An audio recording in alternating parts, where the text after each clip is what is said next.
So we're going over to New Zealand now to talk to Mark Robinson, who's the newish CEO of the New Zealand Rugby, which is an organisation that looks after rugby from top to bottom, including the All Blacks at the top, but grassroots at the bottom.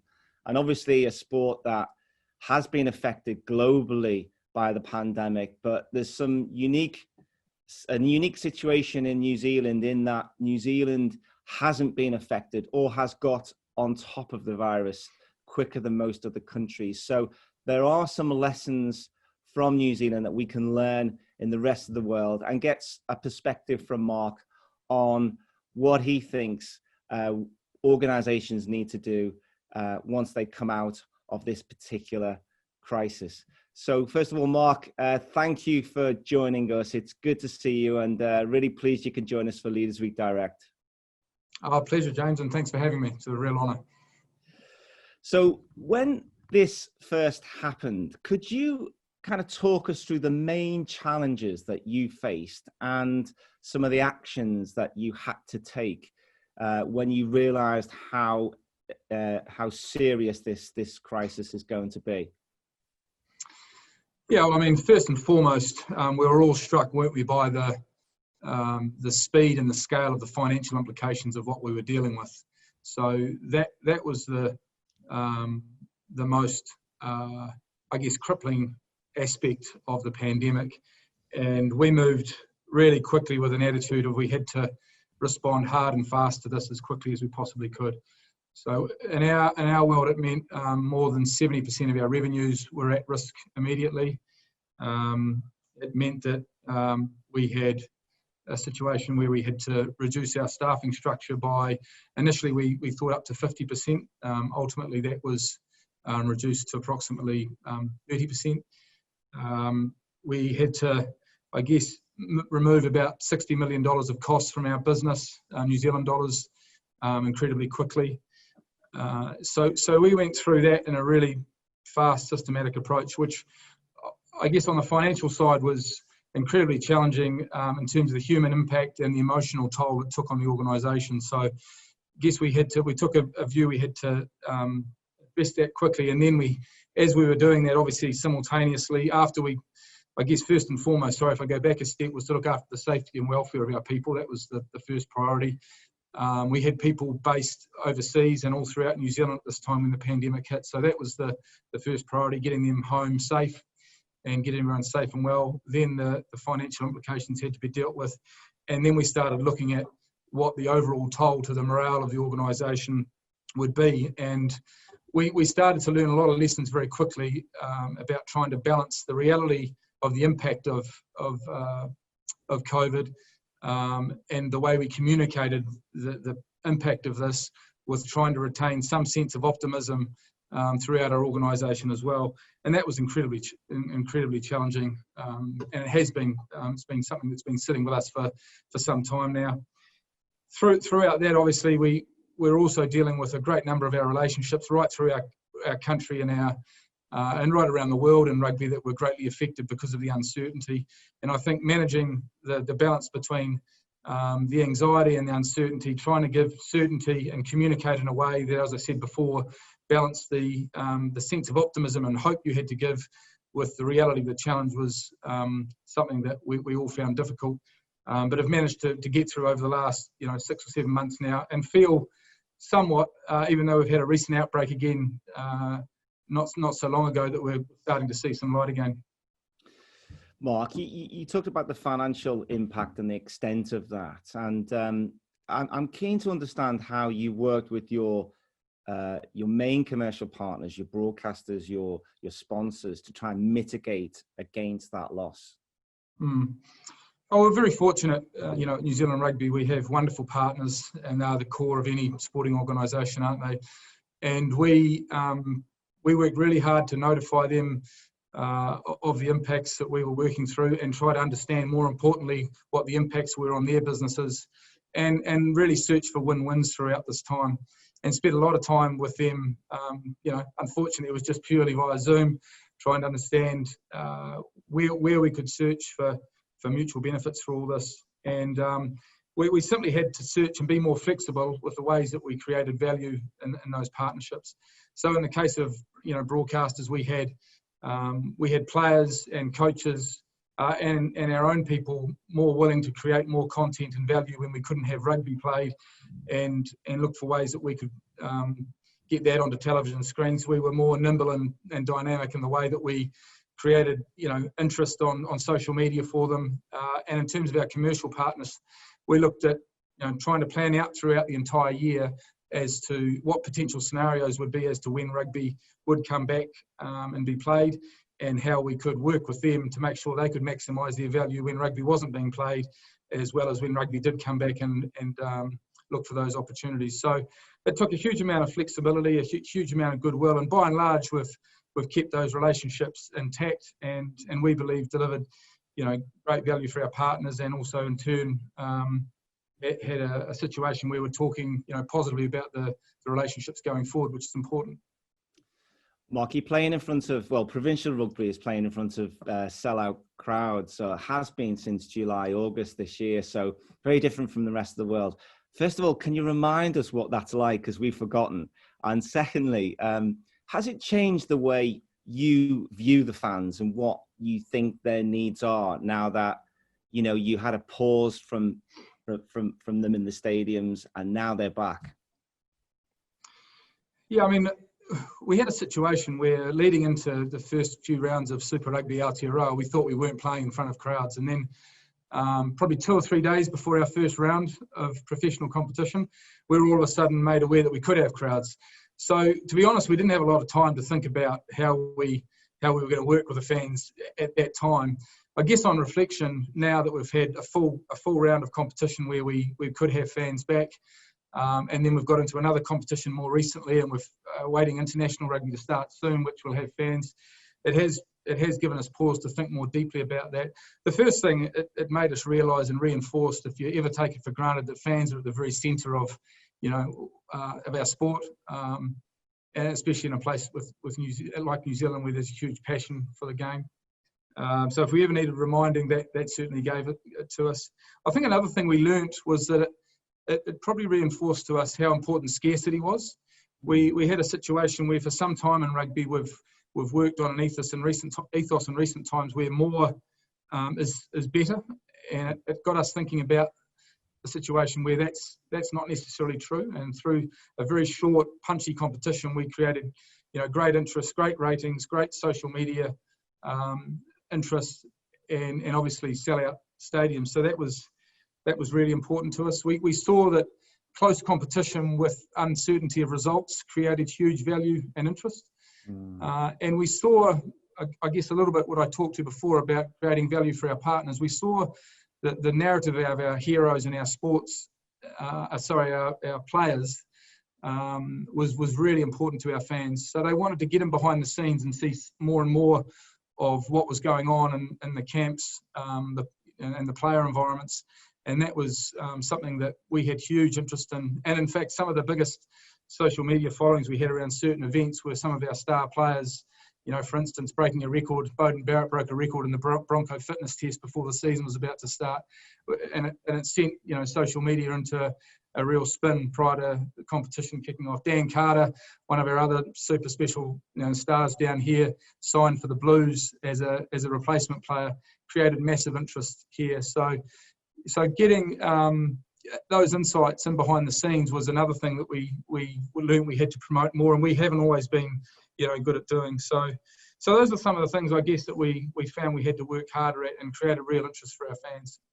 So kind of, I think the other probably sorry, James, the other thing we learned was that as time went on, we had to work harder at our in-game in-stadia experience as well. So a lot of ideas around what we could do there around accessibility to food and beverage, concerts, how we use data in those settings as well, which we've taken learnings from and are certainly going to take into next season.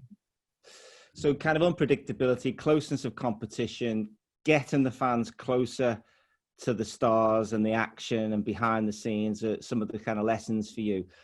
What about how sports governing bodies need to change to adapt to those needs?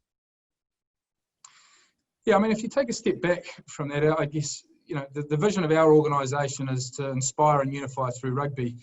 And if you think of what that means, it means making rugby as accessible, meaning and relevant to as many people as possible in New Zealand and right around the world.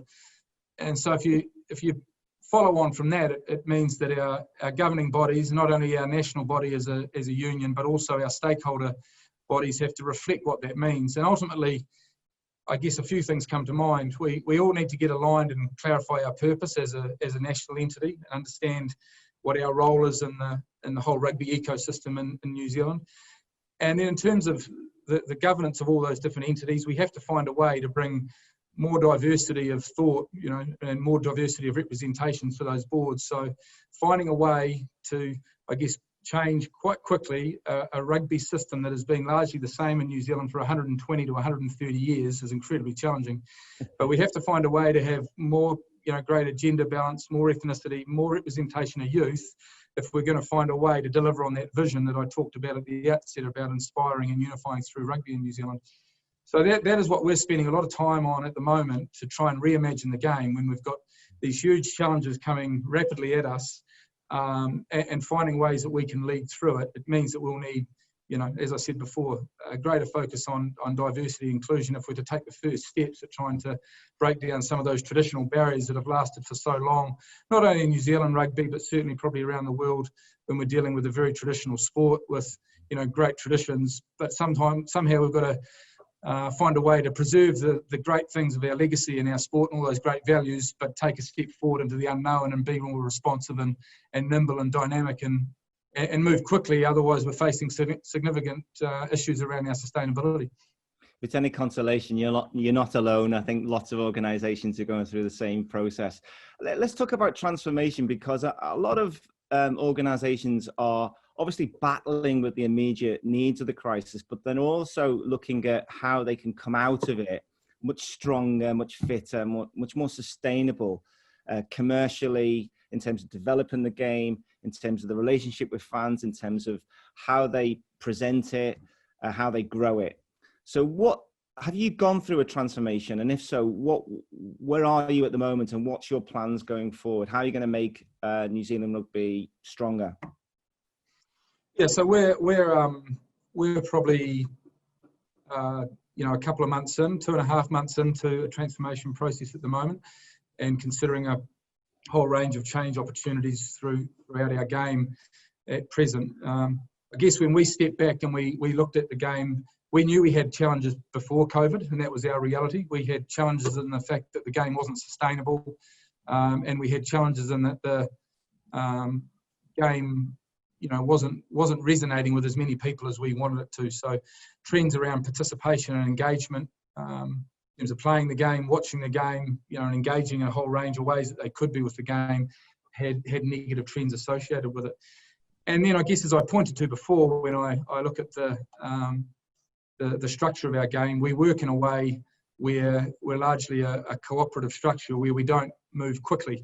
So we don't have the ability to address the first two issues that I described. So we really in a situation where we have to take a step back, work with all our stakeholders, and firstly accept and put our hand up and be honest about the fact that we have some challenges, and then come together with all of those different groups and work through a way and a structured, methodical process with a lot of planning associated with it, to ultimately get to a position where the game can address those challenges, be more sustainable and on an even footing going forward, and resonate with more people right across New Zealand and hopefully the world going forward. So some of the things we are looking at are the ways we work, as I pointed to before, using data and technology in a way that is more fit for purpose and can form and provide insights to the decisions we have to make. Providing the opportunity to be more dynamic and nimble in the way we work. With historically, probably like a lot of national organisations, can be quite slow and hierarchical in the nature that we work. We're obviously looking and taking a whole lot of things on board about the alternative ways that we can create revenue outside the traditional forms that have sat within rugby, and spending a lot of time on that and looking at different possibilities of emerging markets. and as well as ways that we can leverage some of the brands we have, so spending a lot of time there. We have to find a way that we can reduce the inefficiencies and duplication right across our game in New Zealand, and look at, I guess, rebasing our costs. We're spending a lot of time on that at present, as well as looking at a whole range of competition models, both within New Zealand, across the Southern Hemisphere, and obviously playing our part into some of the conversations that are happening around the world with things like the global calendar with World Rugby. So those are, I guess, just picking up on a few things that come to mind, some of the things that we're spending a huge amount of time on. We have, some support on board, independent support to help us navigate those changes, because we felt we needed some independent advice and also some objectivity and partial input to help us get through navigating with our stakeholders, where sometimes, views can be quite fixed around what is right for the game. And in order to take a step back and come back to those projects with an impartial view that is driven by data and science, then having some help beside us to support that's been really important as well. Mark, one of the challenges I'm sure you're facing is where you invest. You've got the grassroots that potentially is being left behind. Certainly in the rest of the world, it's obviously it's not functioning as it would have. So there's a risk that player development will be affected in lots of different sports. And then you've also got the immediate needs of the professional game to kind of bolster it. Where do you put your money? And obviously the grassroots is a longer term play. The professional game is a sort of shorter term play. How do you invest going forward, in terms of getting the best return and what's best for your organization's sport? Yeah, well, as part of this, change process, we are challenging ourselves to be really committed to reimagining rugby. So that means that we have to take the time to analyse all aspects of what you've just referred to, I guess, James. So for us at the moment, there are no sacred cows in this whole area. We have to be really bold in reimagining all aspects of the game. And as I said before, the transformation work streams we have identify a whole range of possibilities. We don't see, we see, I guess, one of our great strengths in the game is the fact that we do pride ourselves on investing in the grassroots of the game. We have an ethos where, you can't have a pyramid with a really strong top of the pyramid unless you've got a base that is really vibrant and strong and flourishing. And in recent years, that has been challenged because, as I said earlier, this is not a new overnight phenomenon that we're dealing with COVID that's created some of these challenges. They existed before.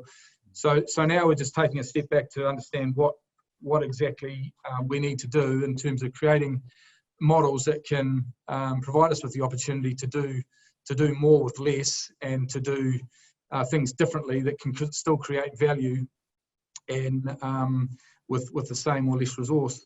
And that's a real challenge, and it's got our business working incredibly hard and having some really earnest, difficult discussions about what priorities are at the moment. And we're starting to land on some general themes around what that might look like. But at the end of the day, I think the recognition that we can't get away from the fact to have strong All Black side, to have strong national teams with our sevens teams, our Māori All Blacks, our under-20s teams, all come with the premise of we won't be able to achieve that if we don't reinvest and continue to invest strongly in the amateur game and the high performance pathways around schools and age grade teams. So I probably haven't landed a whole lot of detail there for you, James, unfortunately, but I guess I just wanted to signal that we're, as I say, we're trying to reimagine the game. We have got some exciting ideas coming through. We just need a little bit more time with that to work through to see where we ultimately land with some of those ideas.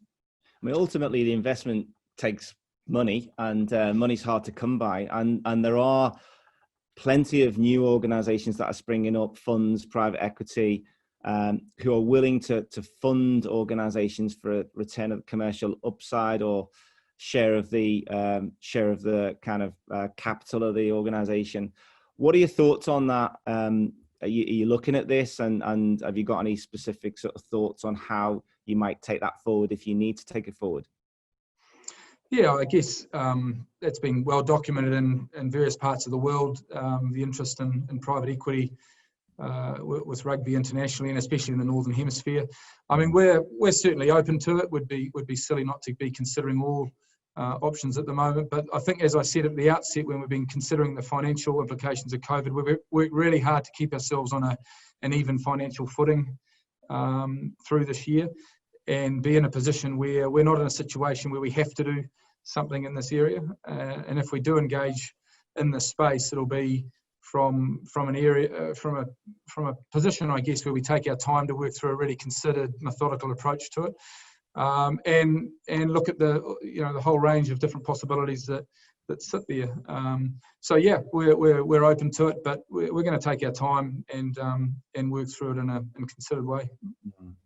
You know, rugby's a challenger sport, I would say, Mark, with global ambitions. It's got a fairly global footprint already, and on the back of the World Cup in Japan, it had a great opportunity, which in some ways has been not fully optimized as a result of COVID.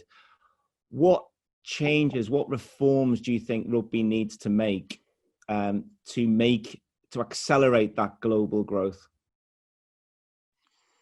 Well, I think World Rugby are working very hard at some of those things, James, and it's not New Zealand's rugby's role, I guess, to lead in that area. But we do see opportunities, and we do see opportunities for our own game to within New Zealand through some of our brands to have a presence in some of those markets. But I think some of the things that have obviously been identified are that the game needs to be more simple.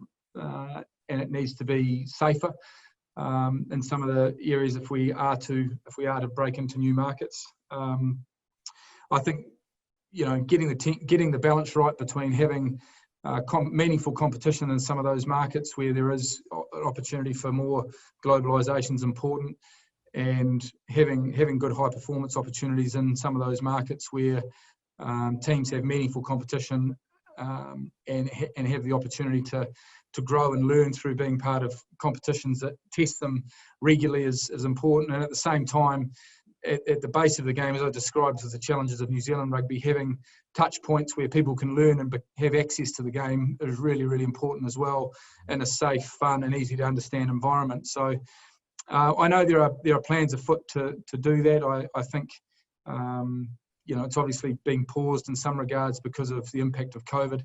But those opportunities to get into areas of Asia, Europe, different parts in North and South America are absolutely critical for the game. And I think if we grow a love of the game like people have in different other parts of the world in some of those markets, we will see a level of engagement that will really transform the game if we're able to provide those pathways and opportunities. That'll ultimately, come in the benefit of having more teams at the Rugby World Cup or in meaningful international competitions, which would be hugely exciting. And you're right, it's such a shame to see the growth and excitement around an emerging market like Japan and the game not being able to be really fully capitalised on in the year or so since that time is sad. But I don't think all is lost there. I think there was still a really good appetite for people to leverage on those opportunities, and we simply have to use this time, I guess, as we're doing here, to take our time to pause, reflect on our strategies, how we're going to prioritise them and ultimately resource them, and then go again and work really hard to those outcomes. Final question, and it's a personal one, really. It's really about you, because you joined as CEO, I think it was January 2020, which was just before the crisis hit. So presumably you were leading remotely as a new leader of an organisation for a number of months before you could get back together again. Has that made you think differently in the way that you lead, and are you going to do anything differently moving forward now that you've had that time to kind of reflect and not be able to kind of lead in a normal way? Yeah, I mean, it's a great question. I think I've seen the importance of being able to, or of the necessity in the situation we're in, where there's so much uncertainty and anxiety going around, that connections with people and being able to share insights, vulnerability, vision and storytelling is really critical at this time. You know, as I said earlier at the outset, we have to be in a situation where we're constantly reinforcing our vision and the opportunity for the game with our own people, and I see that as a role for me to play probably more regularly than I'd have ever considered when I first came into the role, working in a more conventional sense. So whether that happens in person or more remotely, I think that ability to work really hard with our leadership teams to be present, and I mean that in a virtual or a real sense, and constantly reinforcing our way that we're going to navigate through this, where the challenges lie, where our opportunities lie, how we're going to work through this in the next sort of 6, 12, 18 months, and reinforcing and creating belief and certainty, and I guess coming back to our vision, inspire and unify people to have a real faith in rugby that we can get through this together, I think is absolutely critical at this time. So that's what our team is spending a lot of time on at present. How do we connect regularly, make it fun, make it enjoyable, make it inspiring, give sense of perspective of what's happening around the world and in other sports and other businesses, so our people can really come on a journey with us at this time. And when there's so much doubt and issues around trust and relationships are strained, I think that's the way we've really got to approach our work, to give that belief and sense of hope. So that's one thing. There's a whole lot of others, to be honest, mate, that I could talk about, but that's become more and more powerful for me in recent times that I think is critical at this time. I'm sure that'll resonate with every leader who's watching this. And we've run out of time, so I'd just like to say thanks so much for your time. I know it's late in the evening in New Zealand, so we'll sort of leave it there. But again, it's been fascinating talking to you, Mark. It's been a pleasure. Learned a lot, and wish you and the organisation every success in the future. Thank you. Yeah. Well, thanks very much, Jamie. Just all the best to everyone out there all around the world running organisations like ours, whatever sport you're involved in at whatever level at the moment. We're feeling for all of you. We know it's challenging, and some stage soon we hope that we can get up from little old New Zealand here and be part of this in person again. We'd love to connect with all of you and meet up personally. So good luck, everyone. Thank you. Thanks, Mark.